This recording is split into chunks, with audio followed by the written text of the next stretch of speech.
एक बार की बात है। कैलाश पर्वत पर बाल गणेश अपने माता पिता भगवान शिव और माता पार्वती के साथ खेल रहे थे। उसी समय बाल गणेश ने अपने पिता भगवान शिव को ध्यान से देखा। भगवान शिव के शरीर पर भस्म लगी हुई थी, जटाएं बिखरी थीं और शरीर तपस्या के तेज से दमक रहा था। लेकिन बाल गणेश के मन में एक भोला सा प्रश्न उठा।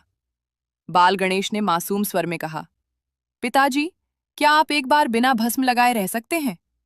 भगवान शिव मुस्कुराए और बोले, पुत्र, भस्म मेरा श्रृंगार है, इससे ही मैं महादेव हूं। लेकिन बाल गणेश ने आग्रह किया, पिताजी, बस एक बार, मुझे देखना है कि आप बिना भस्म के कैसे लगते हैं। माता पार्वती भी मुस्कुराईं और बोली, स्वामी, पुत्र की इच्छा पूरी कर दीजिए।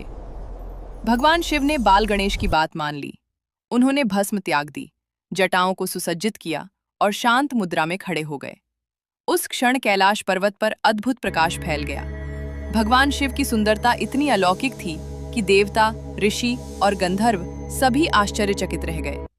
उनका तेज, उनकी कांति और उनका आकर्षण इतना दिव्य था कि कामदेव भी उस सौंदर्य के आगे स्वयं को तुच्छ समझने लगे। कामदेव ने मन ही मन कहा, जिसके एक रूप से ही ब्रह्मांड मोहित हो जाए, उसके सामने मेरा क्या अस्तित्व। देवताओं को भय हुआ कि यदि यह रूप अधिक समय तक रहा तो संसार मोह में फंस जाएगा। तभी बाल गणेश ने हाथ जोड़कर कहा, पिताजी, अब आप अपने वास्तविक स्वरूप में लौट आइए। भगवान शिव मुस्कुराए, फिर से भस्म धारण की और बोले, स्मरण रखना पुत्र, मेरा सौंदर्य नहीं, मेरी वैराग्य ही मेरी शक्ति है। भस्म मुझे याद दिलाती है कि यह संसार नश्वर है।